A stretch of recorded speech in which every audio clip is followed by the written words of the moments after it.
a internet é o que mais... não tem como, né, cara? Tem muita gente que explode na internet para depois ir pro rádio, para depois fazer um programa de TV, alguma coisa nesse sentido. Você sempre foi tranquilão?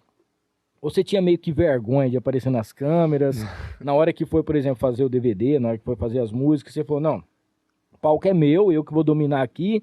Ou você tinha um certo receio?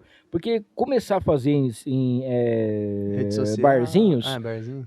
Tem ali a galerinha que você já conhece, a galera vai lá para te incentivar, vamos lá, hoje o Igor vai cantar e tal, vamos lá. Mas aí na hora que você sabe que o que você postou, por exemplo, a gente tava falando aqui sobre um negócio numa barbearia. Sim. Milhões de pessoas estão assistindo, né, cara? Você já percebeu esse negócio, tanto que é meio... É muito doido, velho. Eu sou um cara, eu vou falar pra você, eu sou tímido, velho. Nossa, eu sou tímido demais da conta. Tanto que eu falei pra você, que o primeiro podcast que eu venho, que eu fico inseguro, assim, de... Caramba, velho, será que vai ter papo bastante, assim, e tal? Tem sim. Mas aí, cara, eu sou um cara que sou muito tímido, só que, tipo, parece que é uma mágica. Tipo, Igor, você faz subir no palco.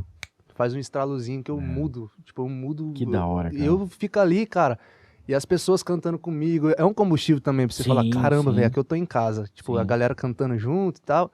Mas quando eu subo no palco, eu procuro sempre, tipo, mesmo que eu esteja, tipo, nervoso e etc., eu procuro sempre não levar isso pro palco pra não passar pro meu público, né? Tipo, eu prefiro ficar... tipo, ansioso lá atrás no camarim e tal, mas quando eu piso com o meu pé em cima do palco, eu procuro ficar tranquilo pra passar do meu melhor pro público também, né? Porque senão, se eu ficar ansioso, o povo fica, caramba. Tem que ter. E é uma coisa interessante porque cada show, cara, é uma oportunidade de você conhecer novas pessoas. Demais. E novas pessoas conhecerem o que você faz no palco, né?